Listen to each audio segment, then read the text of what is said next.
My small business was audited by my billionaire ex-husband's company. Then he heard twins call me Mom. The air in my office seemed to crystallize as I stared at the letter bearing the Blackwood Financial Group logo. My hands trembled so badly I nearly dropped it. Mandatory compliance audit. Within 30 days. My carefully built world was about to collapse. 6 years of secrets. 6 years since I discovered Maxwell Blackwood's affair and fled Atlanta with nothing but my maiden name and the twins growing inside me. 6 years of raising daughters who had no idea their father was a billionaire who had betrayed their mother while she was pregnant. This can't be happening, I whispered, panic rising in my throat. If Maxwell discovered our daughters existed, he would use every resource at his disposal to take them from me. The man who cheated on his wife, who once said children were anchors that drag you down, would suddenly want custody of the heirs I'd kept hidden. I had 30 days before his auditors arrived. 30 days to prepare for the moment my ex-husband discovered I'd been raising his children in secret for 6 years. Have you ever had your past crash into your present at the worst possible moment? When the man who broke my heart and betrayed our marriage was suddenly about to audit my business, I knew my carefully constructed world was about to shatter. But what would happen when he discovered the twin daughters he never knew existed? Hey, my queens. Life has a way of bringing our deepest fears right to our doorstep, doesn't it? That moment when everything you've built, everything you've protected, suddenly stands on the edge of a cliff. I see you, the woman who walked away from toxicity to create something beautiful. The mother who would move mountains to protect her children. The professional who built her empire from the ground up with nothing but determination and grit.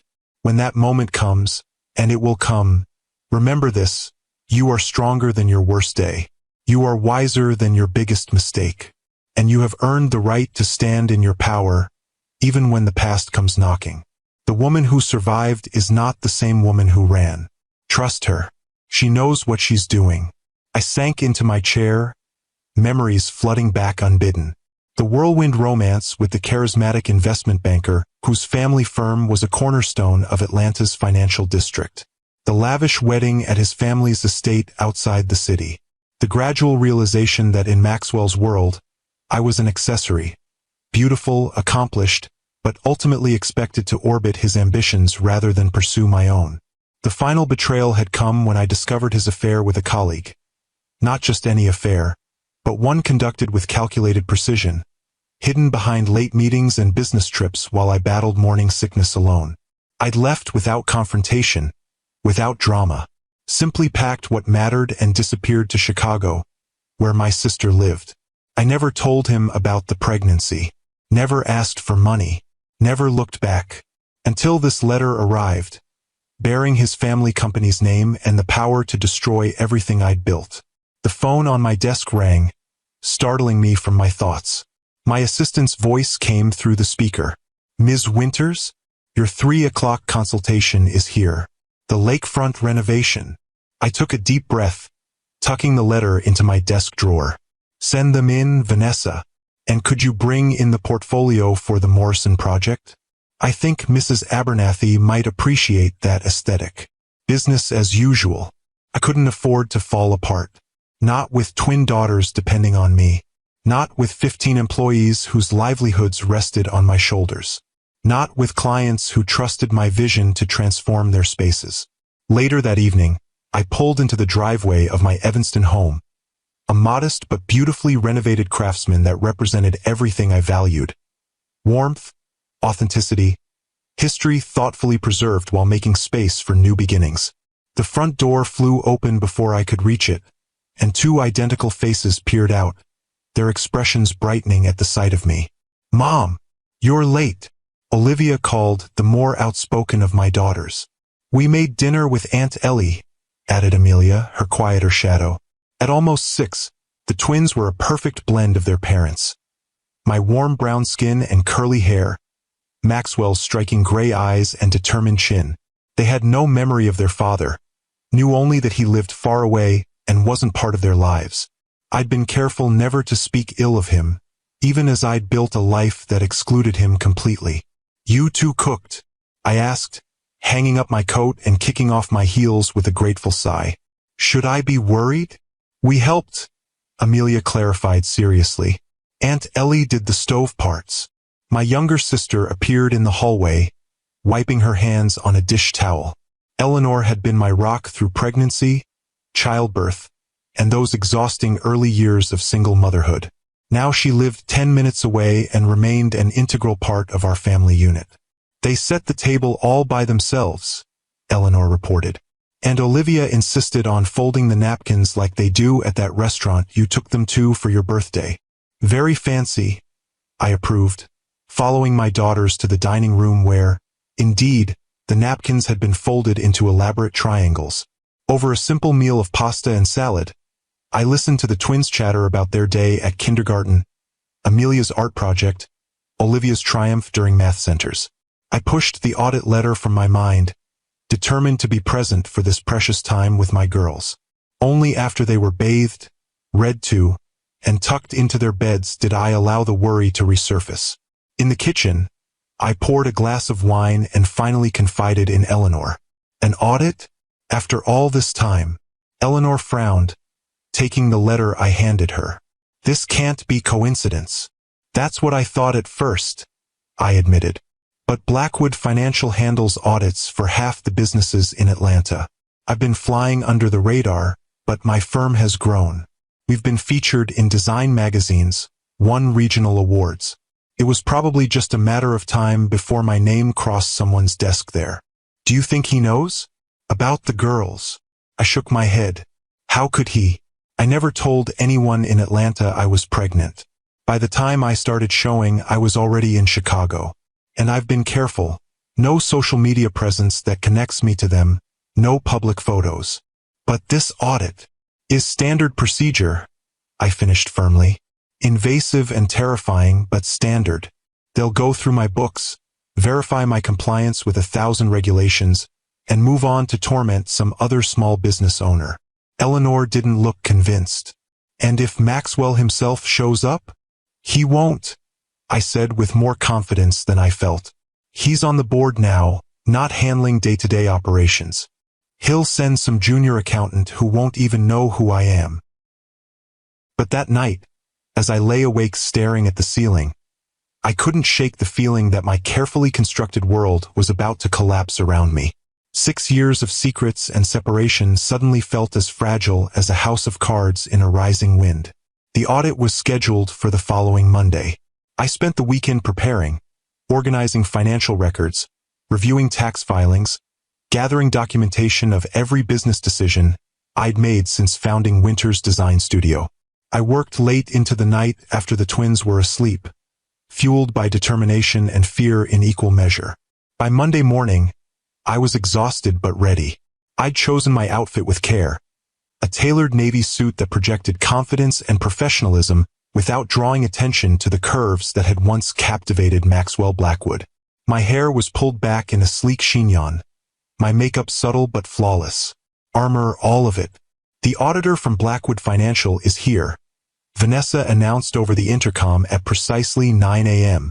I straightened my spine, took a deep breath, and opened my office door with a professional smile fixed firmly in place. The smile froze as I found myself face to face not with some anonymous accountant, but with Darius Blackwood, Maxwell's younger brother and the company's chief financial officer. "Hello, Josie," he said quietly, using the nickname only family had ever called me. "It's been a long time." Darius had aged well in the 6 years since I'd last seen him. Still lean and athletic, his dark skin a shade deeper than I remembered, perhaps from the sailing he'd always loved. His expression was unreadable as he studied me with the same intensity that all the Blackwood men seemed to possess. "Darius," I managed, fighting to keep my voice steady. "This is unexpected. I was told Blackwood was sending an auditor." "They sent the best," he replied with a hint of the wry humor I remembered. "May I come in?" I stepped aside, gesturing him into my office while my mind raced. Darius had always been the most approachable of the Blackwood clan, less driven by the family's ruthless ambition, more guided by his own moral compass. We'd been friends once, before everything fell apart. "Your firm has done well," he observed, glancing around at the awards displayed on my walls, the portfolio books showcasing my most prestigious projects. I've seen your work featured in Architectural Digest. That lakefront renovation was particularly impressive. Thank you, I said stiffly, taking my seat behind the desk.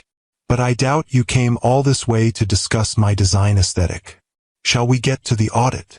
Darius sat across from me, setting his briefcase on the floor beside him. Always direct. Some things don't change. He leaned forward slightly. Before we start, I think we should address the elephant in the room. My heart stuttered. Which is? The fact that you disappeared 6 years ago without a word, divorced my brother in absentia, and have been deliberately avoiding any contact with the Blackwood family ever since. His tone remained conversational, but his eyes were intent on my face. And now here I am in your office, about to go through your financial records with a fine-tooth comb. It's awkward, to say the least. Is that why you're here instead of a regular auditor? To satisfy your curiosity about why I left. I'm here because when your firm's name came up in our system, I wanted to make sure you were treated fairly. Darius held up a hand when I started to protest. Blackwood Financial prides itself on impartiality, but we both know my brother can be vindictive when he feels wronged. The understatement almost made me laugh. Maxwell Blackwood didn't just hold grudges. He nurtured them like precious orchids, feeding them with resentment until they bloomed into spectacular retribution. Does he know you're here? I asked the question I'd been dreading. No, Darius said simply. As far as Maxwell is concerned, you're just another audit on the schedule. I made sure of that. Relief washed through me, followed immediately by suspicion. Why would you do that? Darius was quiet for a moment, studying me with those perceptive eyes that had always seen too much. Because whatever happened between you and Max, you didn't deserve to be blindsided. And because I always thought you had good reasons for leaving the way you did. The unexpected kindness threatened to crack my carefully maintained composure. I looked down at my desk, gathering myself before meeting his gaze again. Thank you, I said quietly. But that doesn't change the fact that my business is being audited. I've prepared everything you should need. I gestured to the neatly organized files on my desk. I have nothing to hide, Darius. My firm operates with complete transparency and integrity. I never doubted that, he said, reaching for the first folder. Let's get started, shall we? Sisters, have you ever had to rebuild your life from scratch? Drop a heart in the comments if you found the strength to start over. I first met Maxwell Blackwood at a charity gala in Atlanta 7 years ago. I was 28, newly established as a promising interior designer after years of working under more established names. The event was at the High Museum of Art, and I was there representing my employer, whose firm had donated the design services for the renovation of the museum's East Wing. Maxwell stood out even in that crowd of Atlanta's elite, tall, impeccably dressed in a tuxedo that emphasized his broad shoulders, with that distinctive Blackwood confidence that bordered on arrogance. He was 34 and already a partner in his family's financial firm, with a reputation for brilliant investment strategies and ruthless business tactics.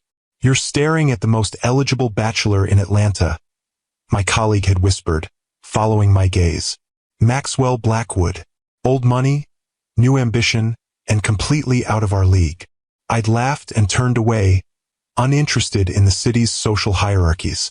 But later, as I examined a contemporary sculpture, a deep voice beside me said, "It looks like a child's attempt at a paper airplane, doesn't it?" I turned to find Maxwell Blackwood studying the artwork with a skeptical expression. Up close, his eyes were even more striking, the color of storm clouds, framed by dark lashes. "I think it's meant to evoke the fragility of human connection," I replied, surprising myself with my boldness. "The way we reach for each other but never quite connect." He'd looked at me then, really looked, with an intensity that made my skin warm. "Interesting interpretation. And you are?" "Josephine Winters. I work with Harrington Design." "Maxwell Blackwood." He extended his hand, and when I took it, he held on a beat longer than necessary. "And what do you do at Harrington, Josephine Winters?" "I transform spaces," I said simply. I help people see the potential in what already exists. His smile had changed then, warming from polite interest to genuine curiosity. I'd like to hear more about that. Perhaps over dinner. That was the beginning. Dinner led to more dinners, to weekends exploring Atlanta's hidden corners, to long conversations about art and design and our different views of the world. Maxwell was brilliant, driven, and surprisingly thoughtful in those early days. He sent flowers to my tiny apartment, remembered details from our conversations, made me feel seen in a way I never had before. 3 months after we met, he took me to his family's estate outside the city, a sprawling antebellum mansion that had been in the Blackwood family for generations. "This place is magnificent," I'd said, running my hand along the carved banister of the main staircase. "But it feels cold," Maxwell supplied. "Impersonal? That's what happens when a house is treated as a monument rather than a home." I'd looked at him in surprise. "Exactly. It needs warmth, life, a sense that people actually live here rather than just occupy it. Perhaps you could help with that," he'd suggested, pulling me close. "I've been thinking of buying my own place, something I could make mine, not just another Blackwood heirloom." "I'd love to help," I'd said, meaning it. The idea of creating a space that reflected Maxwell, the man I was rapidly falling for, not the Blackwood heir, was exciting. "Good," he'd murmured against my hair, "because I think you might be exactly what I've been looking for." 2 weeks later, he proposed. 6 months after that, we were married in a lavish ceremony at the very estate I'd found so cold. I tried to infuse warmth into the celebration, personal touches, meaningful details, but the Blackwood family traditions prevailed. It was a society wedding, designed to impress rather than express. Still, I was happy, deliriously, foolishly happy. I believed I'd found a partner who valued me for my mind, my talent, my perspective. Someone who saw me as an equal, not an accessory. The first year of marriage seemed to confirm that belief. We bought a penthouse in Midtown, and Maxwell gave me free rein to design it. I left Harrington Design to focus on our home and on establishing my own client base among Atlanta's elite. Maxwell's family connections opened doors that might have remained closed to me otherwise, and I was grateful for the opportunity to prove myself. But gradually, almost imperceptibly, things began to change. Maxwell's work hours grew longer. Family obligations took precedence over our plans. My design projects were expected to accommodate his schedule, his preferences, his family's expectations. "It's just how things work in our world, Josie," he'd say when I expressed frustration. "The Blackwood name opens doors, but it comes with responsibilities." I understood responsibility. What I couldn't accept was the gradual erosion of my identity, the subtle expectation that I would mold myself to fit the Blackwood mold rather than carve my own path alongside Maxwell's. The morning passed in a blur of financial statements, tax records, and pointed questions. Darius was thorough but fair, his approach more collaborative than confrontational. By lunchtime, we had established a rhythm that felt almost comfortable, an echo of the easy rapport we'd once shared as in-laws who genuinely liked each other.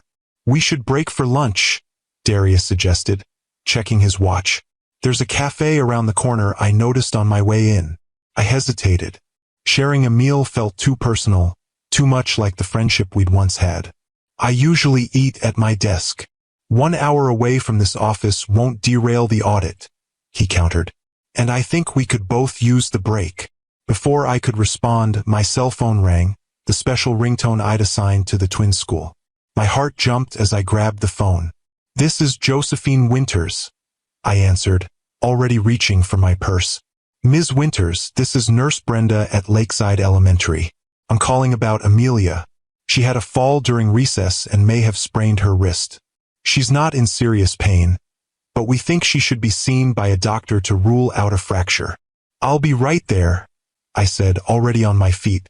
"Tell her mom's coming." I ended the call and looked at Darius, professional decorum momentarily forgotten in my concern. "I have to go. My daughter's hurt at school." If Darius was surprised by the mention of a child, he didn't show it. "Of course, we can reschedule the rest of the audit." "No," I said quickly, calculating how much time I would need. I should be back in a couple of hours. We can continue then. Josephine, Darius said gently, your child needs you. The audit can wait until tomorrow. I paused, struck by his understanding. Thank you. I'll call the office when I know more. As I hurried out, gathering my coat and purse, I was too preoccupied to notice the photograph that had fallen from my wallet. A recent school picture of the twins, their identical smiles beaming up from the carpet beside Darius's chair. The pediatric urgent care was mercifully quiet for a Monday afternoon. Amelia sat on my lap in the examination room, her small face brave despite the pain in her wrist. Olivia, who had insisted on coming along when I picked them up from school, sat in the chair beside us, holding her sister's good hand. It's definitely not broken, the doctor announced, returning with the X-ray results. A mild sprain. We'll wrap it and she'll need to rest it for a few days, but children heal quickly at this age. See? I told you it wasn't broken, Olivia said to her twin. Remember when Tyler broke his arm at the playground? His whole arm turned purple. I'm glad mine's not purple, Amelia said softly. Will I still be able to draw, Mom? In a few days, sweetheart, I promised, pressing a kiss to her forehead. For now, you'll need to give that wrist a rest. Once Amelia's wrist was wrapped and care instructions provided, I faced a dilemma. It was nearly 3 o'clock, too late to return the girls to school, but I still needed to complete the audit with Darius. How would you two feel about coming to Mom's office for a little while? I asked as we walked to the car. You can have your snacks in the conference room and draw or read quietly while I finish some important work. Is it the work with the man in the nice suit? Olivia asked, always observant. The one who was in your office this morning? Yes, that's Mr. Blackwood. He's an old friend who's helping with some business paperwork. The half-truth tasted bitter, but I wasn't ready to explain the complexities of their past to my daughters. I like his smile, Amelia offered unexpectedly. He looks kind. I helped the girls into their booster seats, wondering when Amelia had glimpsed Darius smiling. Perhaps when he'd arrived that morning and passed through the reception area. Remember, you'll need to use your very best indoor voices at the office. I reminded them as we drove. This is a very important meeting for Mom's business. We'll be super quiet, Olivia promised.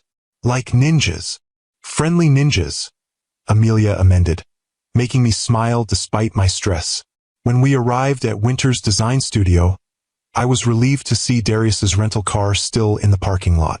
I'd texted from the doctor's office that I was returning with my daughters, and he'd responded that he would wait. Remember, best behavior, I whispered as we entered through the back door that led directly to the small kitchen area. I quickly set the girls up in the adjacent conference room with their snacks, coloring books, and strict instructions to stay put unless they needed me urgently. Taking a deep breath, I straightened my slightly rumpled suit and made my way to my office, where Darius was reviewing documents at my desk. I'm so sorry about the interruption, I said, closing the door behind me. Thank you for your patience. Darius looked up, his expression unreadable. How is your daughter? Just a sprain, thankfully. She'll be fine in a few days. He nodded, then reached into his pocket and withdrew a small photograph, placing it carefully on the desk between us. This fell from your wallet when you left. I froze, staring at the school portrait of my twins. Their gray eyes, Maxwell's eyes, seemed to stare back at me accusingly. They're beautiful, Darius said quietly. How old are they? For a wild moment, I considered lying, claiming they were my sister's children, or that I'd adopted them after leaving Atlanta. But the resemblance was too strong, the timing too obvious. They'll be 6 next month, I admitted, my voice barely above a whisper. Darius did the math instantly, his eyes widening slightly. You were pregnant when you left. It wasn't a question, but I nodded anyway, sinking into the chair across from him. I found out the day before I discovered Maxwell's affair. And you never told him? No. Why? Darius asked, his voice carefully neutral. He had a right to know he had children. I felt a flash of anger cut through my fear. Did he? The same man who betrayed our marriage vows while I was carrying his children? The same man who told me repeatedly that children would interfere with his 5-year plan for making partner. I leaned forward, years of pent-up emotion breaking through my careful facade. The same man who, when his college friend announced his wife's pregnancy, said, and I quote, "There goes his career. Kids are anchors that drag you down when you're trying to rise." Darius winced. Max has always been focused on success. Obsessed is the word you're looking for, I corrected. I loved him, Darius. God help me, I loved him with everything I had. But when I found those hotel receipts, when I saw the text messages, I realized I would never be his priority. And I refused to raise children who would grow up feeling like inconveniences in their father's grand plan. So you left without a word. I left with a divorce petition that cited his infidelity in explicit detail, I countered. He chose not to contest it, never tried to find me, never questioned why I wanted nothing from him, no alimony, no property settlement. Nothing except my freedom. Darius was quiet for a long moment, his fingers resting lightly on the twins' photograph. They look like him, he said finally. Around the eyes. Yes, I acknowledged softly. They do. Do they know about him? They know they have a father who lives far away. That's all. I met his gaze directly. I've never spoken ill of Maxwell to them. When they're older, if they ask questions, I'll answer honestly. But they're too young now to understand the complexities of adult relationships. Darius nodded slowly, then asked the question I'd been dreading. What happens now? Before I could answer, the conference room door opened, and 2 small voices carried down the hallway, growing louder as they approached my office. But Mom said we could ask if we needed something important, Olivia was saying. Getting more juice isn't important, Amelia replied, her softer voice still clearly audible. It is if you're thirsty, Olivia insisted as they reached my office door, which had been left slightly ajar. The twins appeared in the doorway, freezing when they saw I wasn't alone. My heart stopped as Darius turned to look at his nieces for the first time. The resemblance was even more striking in person. Though they had my warm brown complexion and curly hair, their facial structure, the high cheekbones, the straight nose, the determined chin, was pure Blackwood. And those eyes, the distinctive gray that had been passed down through generations of the family, were unmistakable. Hello, Darius said gently, recovering first. You must be Josephine's daughters. Olivia, never shy, stepped forward. I'm Olivia Winters. This is my sister Amelia. She hurt her wrist at school today. I'm sorry to hear that, Darius replied, his voice warm. Is it feeling any better now? Amelia nodded, studying him with curious eyes. Are you Mom's friend? Darius glanced at me, and I had risen from my chair, my face pale. Yes, he said after a moment. An old friend. My name is Darius. Girls, I managed, finding my voice. I thought you were going to stay in the conference room until I came to get you. We ran out of juice, Olivia explained, holding up an empty juice box. And Amelia's wrist was hurting again. I moved to my daughter's side immediately. Do you need another pain reliever, sweetheart? The doctor said we could give you one if the first wore off. Amelia shook her head. It's not too bad. I just wanted you. The simple statement pierced my heart. I knelt to hug her carefully, avoiding the injured wrist. I'm right here. Why don't you and Olivia go back to the conference room, and I'll bring some more juice in just a minute. Can we meet your friend first? Olivia asked, her eyes fixed on Darius with undisguised curiosity. You never have friends visit at the office. I hesitated, looking up at Darius, who gave an almost imperceptible nod. Mr. Blackwood is here on business, I explained, choosing my words carefully. He's helping me with some important paperwork for the company. Blackwood, Amelia repeated, her brow furrowing. That's a pretty name. Thank you, Darius said with a smile. It's a family name. Olivia tilted her head, studying him with the directness only children can manage. You have eyes like ours. The observation hung in the air, innocent yet devastating in its accuracy. I felt the room tilt slightly, my carefully constructed world shifting on its axis. Many people have gray eyes, I said quickly, rising to my feet. Now, let's get you both back to the conference room with fresh juice boxes, and I'll finish my meeting with Mr. Blackwood. It was nice to meet you both, Darius said, his voice remarkably steady despite the emotion I could see in his eyes. Perhaps we'll see each other again sometime. I hope so, Olivia replied cheerfully. Mom doesn't have many friends. Olivia, I admonished gently, guiding my daughters toward the door. That's not appropriate. But it's true, Olivia insisted. You only ever see clients and Aunt Ellie. And Ms. Vanessa, Amelia added helpfully. And now Mr. Blackwood, Olivia concluded triumphantly. So that's good. I managed a strained smile. I'll be right back, I said to Darius, ushering the twins out and closing the door behind us. In the conference room, I quickly settled the girls with fresh juice boxes and a gentle reminder to stay put this time.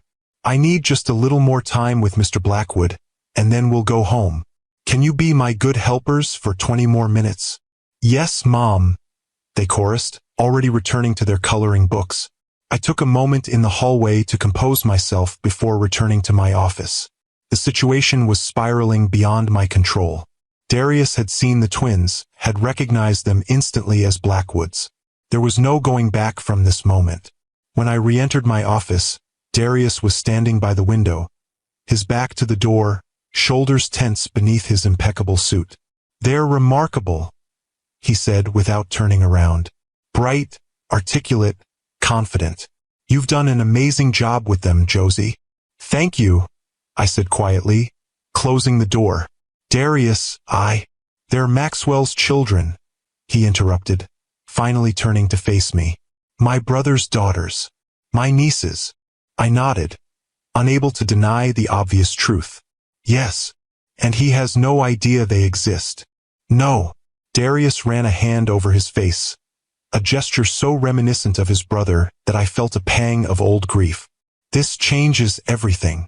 Tag a sister who helped you through your darkest times. Where would we be without the women who hold us up when we can't stand alone? It doesn't have to, I said quickly. The girls are happy, Darius. They're thriving. They don't need to be dragged into the Blackwood family drama. They're heirs to one of the largest financial firms in the Southeast, Darius pointed out. They have grandparents, uncles, cousins who don't know they exist. A father who never wanted them.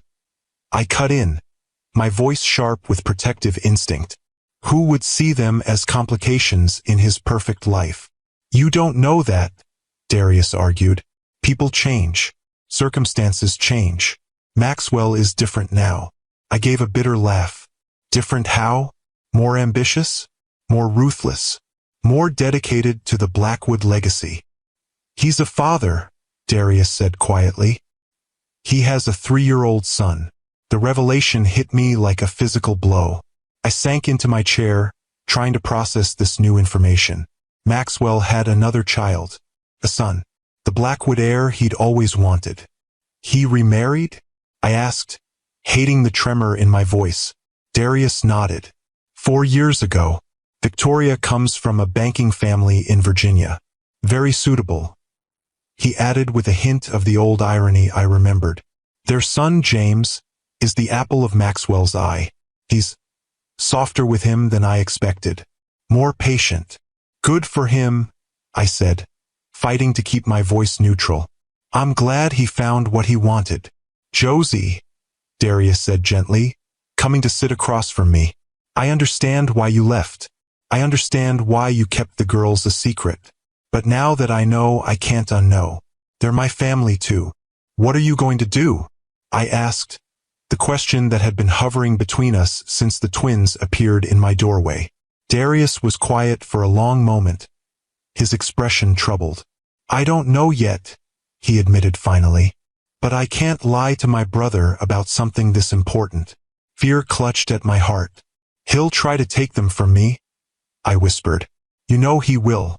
Maxwell doesn't lose, doesn't share. If he decides he wants them in his life, He'll use every resource at his disposal to get his way.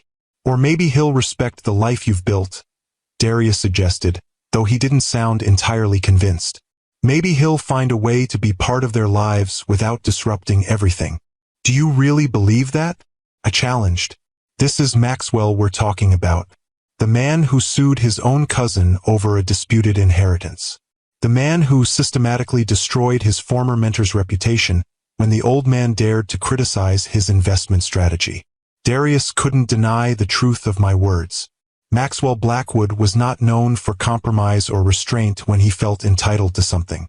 Give me some time, he said finally. Let me think about how to handle this. I won't say anything to Maxwell immediately. How much time? I pressed. A week, maybe 2. He held up a hand when I started to protest. That's the best I can offer, Josie. These are his children. He has a right to know they exist. I felt tears threatening and blinked them back fiercely. And what about their rights? Their right to stability, to security, to a life free from power struggles and manipulation. Who protects those? You do, Darius said simply. You always have. And maybe I can help. Before I could respond, my office phone rang. Vanessa reminding me of a client call scheduled for 4 o'clock. The real world intruding on this impossible moment. I need to take this, I said, grateful for the interruption. And you need to finish the audit. Darius nodded, recognizing my retreat into professionalism for the defense mechanism it was. We'll continue tomorrow, he said, gathering his papers. Same time. Yes, I agreed, already reaching for the phone. Tomorrow. As Darius left, closing the door quietly behind him, I took a deep breath and answered the call, forcing my voice into its professional cadence. But inside, my mind was racing, calculating options, planning contingencies. I had 1 week, 2 at most, before Maxwell Blackwood discovered he had twin daughters. And when that happened, the careful life I'd built would never be the same. That night, after the twins were asleep, I sat at my kitchen table with Eleanor, a bottle of wine between us and the weight of the day's revelations hanging heavy in the air. He recognized them immediately, I said, staring into my glass. One look, and he knew they were Blackwoods. Of course he did, Eleanor replied. They have the family eyes, and that stubborn chin, pure Maxwell. What am I going to do, Ellie? My voice cracked slightly. Darius says he'll give me a week or 2, but then he's telling Maxwell. And when that happens, you could run again, Eleanor suggested, though she didn't sound convinced. Take the girls and start over somewhere new. Europe, maybe, or Canada. I shook my head. I can't do that to them. They have friends here, school, stability. And running would only prove I have something to hide. When Maxwell finds us, it would make me look guilty in any custody dispute. You think it will come to that? I don't know, I admitted. Darius says Maxwell has changed. That he's a devoted father to his son. I took a sip of wine, the bitterness matching my mood. Maybe he has. Or maybe he just sees the boy as his legacy. The future of Blackwood Financial. What does your lawyer say? Eleanor asked practically. That I have a strong case for maintaining primary custody. I've been their only parent for nearly 6 years. They're thriving. No judge would completely upend their lives. I sighed. But Maxwell has resources I can't match. He could drag this out for years, drain me financially, make my life, our lives, a living hell. Unless you reach some kind of agreement, Eleanor pointed out. Shared holidays, summer visits. Many divorced parents manage it. This isn't a normal divorce situation, Ellie. I kept his children from him. In his mind, that's an unforgivable betrayal. I ran a hand through my hair, loosening it from its tight chignon. And the worst part is I can't even say I regret it. Leaving was the right decision. Protecting the girls from his world, from becoming pawns in his games, that was right too. Then stand by that decision, Eleanor said firmly. You did what any good mother would do. You put your children first. If Maxwell Blackwood can't understand that, it only proves you were right about him all along. I wished I could share my sister's certainty. But as I lay awake that night, memories of my marriage played through my mind like scenes from a distant film. Maxwell's ambition, his charm, his absolute conviction that the world should bend to his will. The way he'd pursued me when we first met, determined to win me despite my initial resistance. The intensity of his focus when he wanted something. And now that focus would be turning toward Olivia and Amelia. The thought sent a chill through me that had nothing to do with the cool Chicago night. The next morning, I dropped the twins at school with extra tight hugs and a promise to pick them up early for ice cream after their checkup with the pediatrician. Amelia's wrist was already improving, but I'd scheduled a follow-up appointment to be safe. At the office, I found Darius waiting in the reception area, his expression grave. "We need to talk," he said without preamble. Privately, in my office with the door firmly closed, he handed me his tablet. On the screen was an email from Maxwell Blackwood himself, the timestamp showing it had been sent at 6:17 that morning. "Darius, Jennifer tells me you're personally handling an audit for a design firm in Chicago, Winters Design Studio. Isn't that Josephine's maiden name? Is this the same Josephine who was once married to me? Or just a coincidence? If it is her, I want a full report when you return. Not just on the audit, but on her. It's been 6 years since she disappeared. I'm curious to know what she's been doing with herself." Maxwell. I felt the blood drain from my face. How did he find out? "I don't know," Darius admitted. "Someone at the office must have mentioned I was in Chicago for an audit. He probably saw your firm's name on the schedule." "What are you going to tell him?" Darius took the tablet back, his expression troubled. "I don't know yet, but this changes our timeline. He's already asking questions." I stood, pacing the length of my office. "I need to talk to my lawyer. Today. Now." "That's probably wise," Darius agreed. "For what it's worth, I think you should be the one to tell him about the twins. Before he finds out some other way." "And say what?" "Hello, Maxwell, remember me?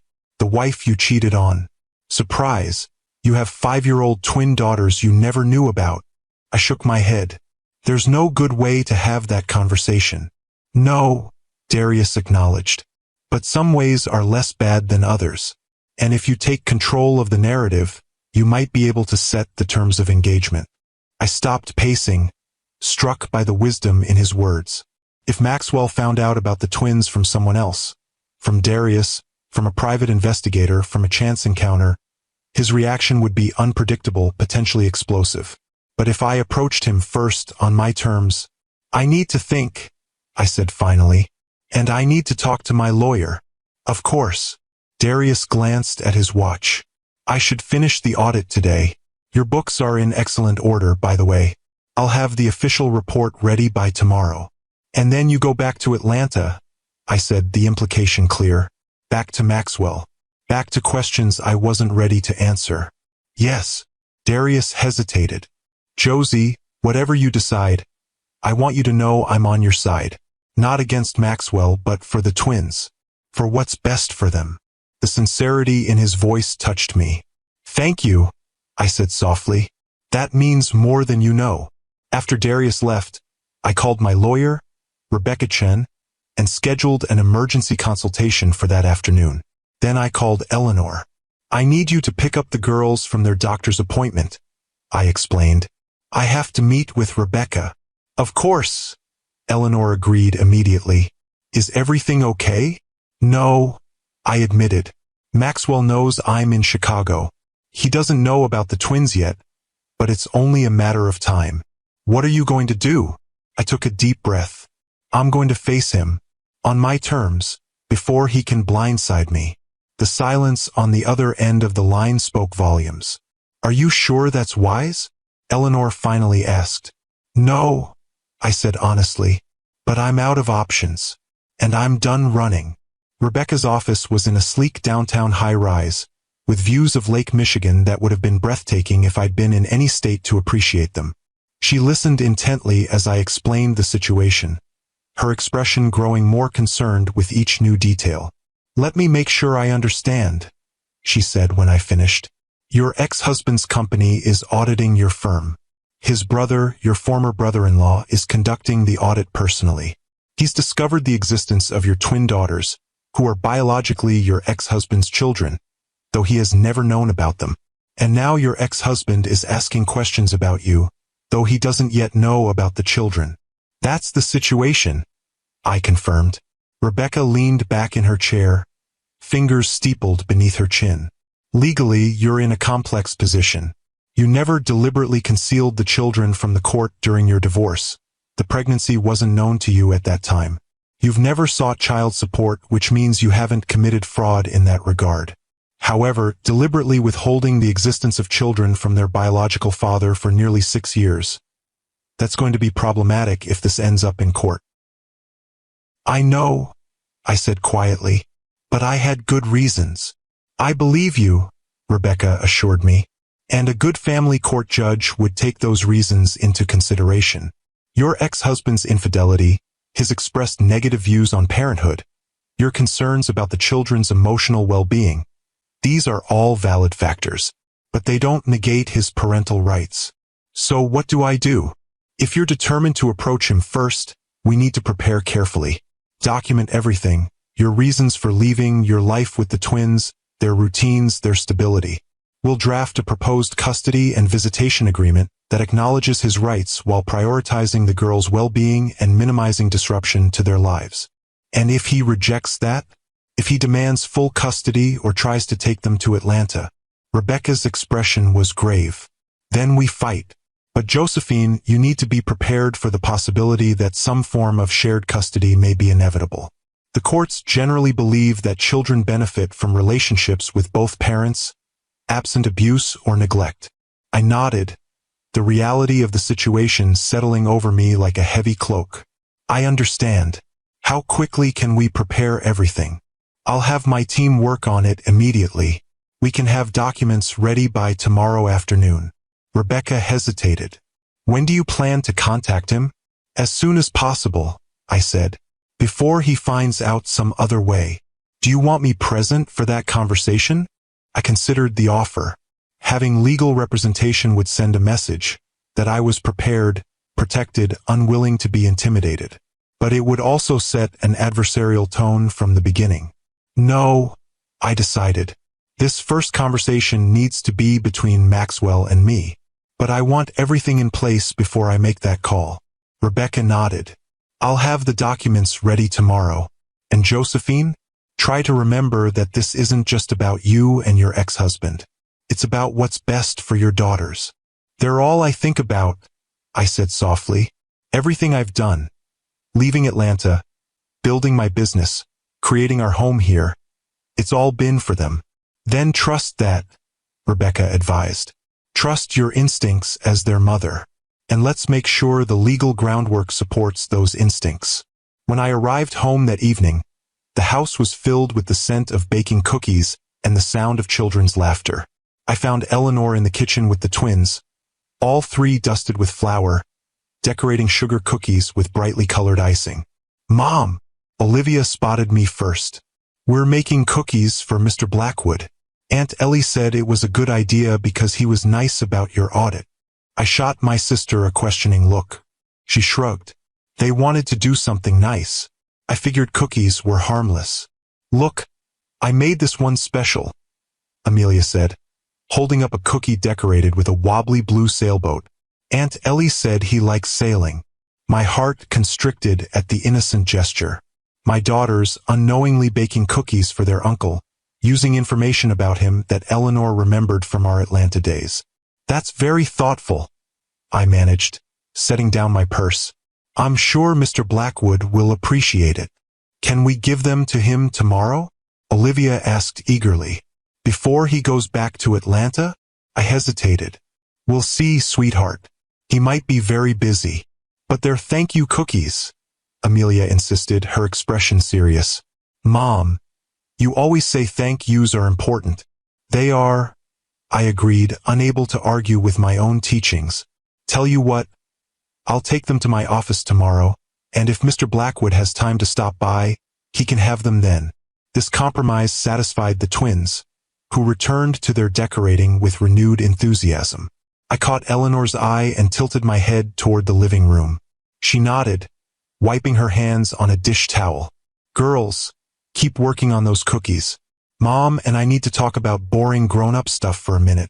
In the living room, safely out of earshot, Eleanor turned to me expectantly. What did Rebecca say? That I need to be prepared for shared custody, I said bluntly. That Maxwell has rights, regardless of my reasons for keeping the twins from him. Eleanor's face fell.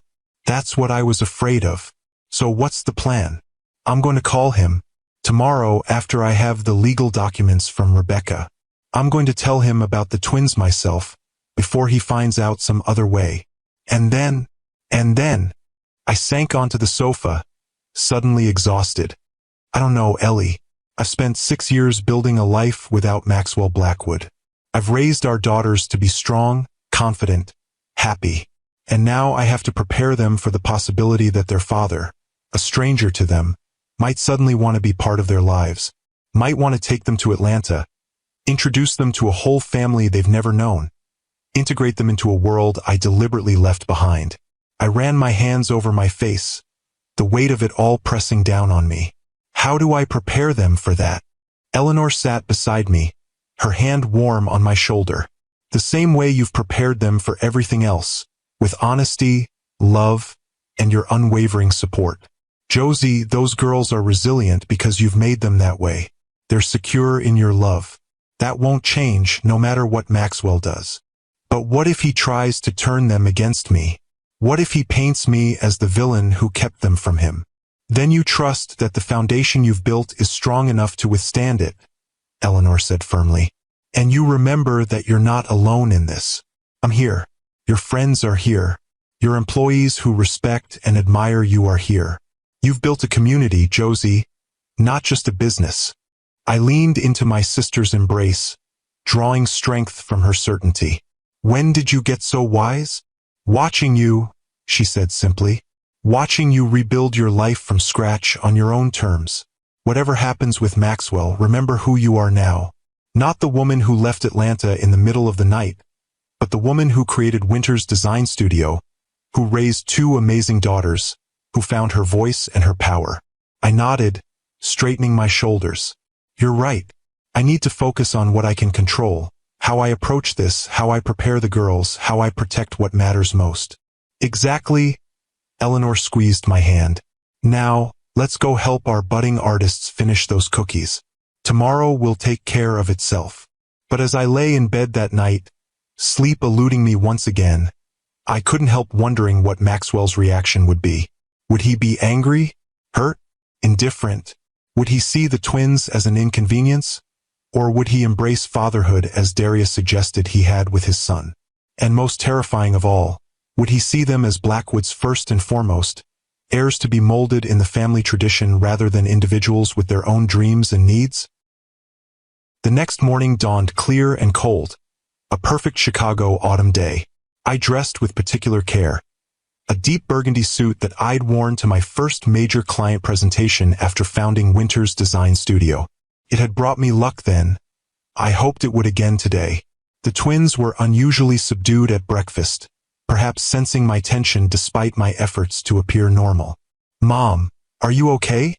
Olivia asked as I packed their lunch boxes. You keep stirring your coffee but not drinking it. I smiled, caught by my observant daughter. I'm fine, sweetheart. Just thinking about a big meeting today. With Mr. Blackwood? Amelia asked, carefully placing her decorated cookies in a small container. For the audit?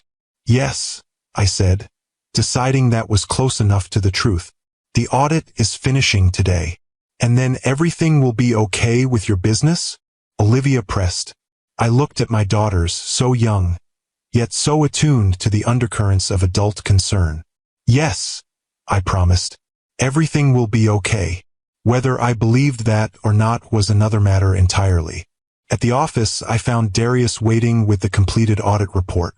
Everything's in order, he said, handing me the folder. Your firm is in excellent financial health, fully compliant with all regulations. The official report will be filed today. Thank you, I said, taking the folder without opening it. The audit, which had seemed so threatening just days ago, now felt like the least of my concerns. Darius, I've decided to call Maxwell today, to tell him about the twins myself. He nodded, relief evident in his expression. I think that's wise. Would you like me to be there?